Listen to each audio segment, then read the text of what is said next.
In this video, I would like to refer to another statement of Jesus that gives light to Matthew 5:17 through 20. In Luke 16, verse 16, Jesus says, "The law and the prophets were until John. Since that time, the kingdom of God has been preached, and everyone is pressing into it. And it is easier for heaven and earth to pass away than for one tittle of the law to fail." Because Jesus mentions a tittle of the law, which are small accents of Hebrew letters, we should understand him to be referring to the law of Moses. Jesus' law was not yet written down, and therefore would not have tittles. Additionally, Luke's gospel was written in Greek, not Hebrew, and therefore does not even have tittles.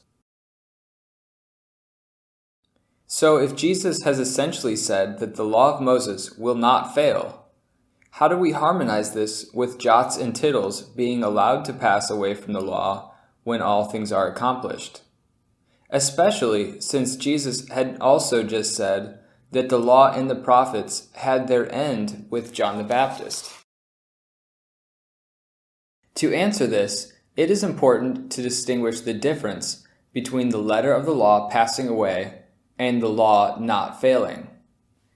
It is possible for the law to pass away, meaning that it is not legally binding, and yet also not fail.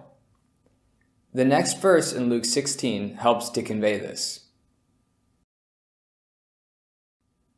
"Whoever divorces his wife and marries another commits adultery, and whoever marries her who is divorced from her husband commits adultery."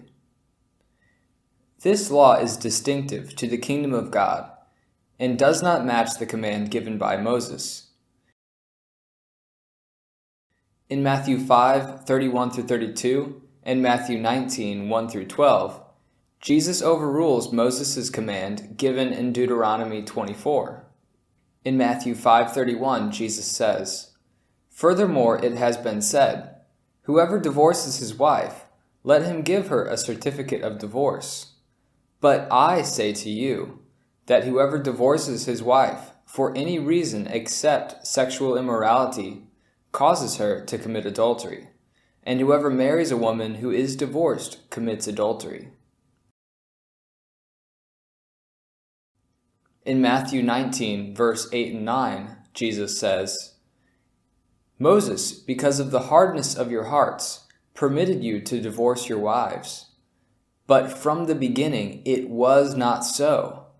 And I say to you, whoever divorces his wife, except for sexual immorality, and marries another, commits adultery, and whoever marries her who is divorced commits adultery."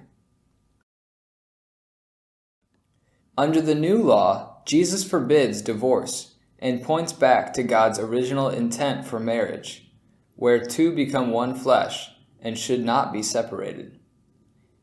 In this example, we see how Moses' command has an end once the kingdom of God has come. Divorce and remarriage is no longer permitted. But this does not mean that the law has failed.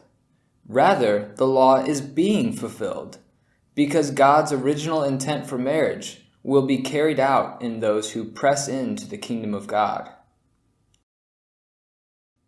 In the future teachings on the Sermon on the Mount, I will be trying to show how Jesus' commands compare to Moses.